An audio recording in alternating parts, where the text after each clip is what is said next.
ત્યારે પણ અમે જ્યારે પણ કોઈ પણ બાબતમાં સરકારની નીતિઓની સામેની વાત મૂકીએ અને ત્યારે સાહેબ બોલાવે, બહુ પ્રેમથી વાત કરે, જે શક્ય છે એની વાત કરે, જે શક્ય નથી એની પણ વાત કરે.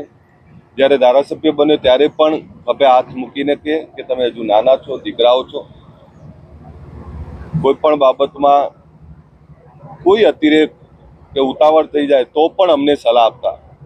જ્યારે પણ મળ્યા ત્યારે એક વડીલ તરીકે, એક પિતા તુલ્ય બાળક સમજી અને અમને હંમેશા એમણે સાથ આપ્યો છે.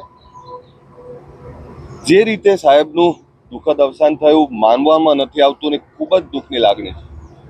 હું નથી માનતો કે બીજેપી સાહેબને કોઈની સાથે પણ કોઈ પ્રકારનો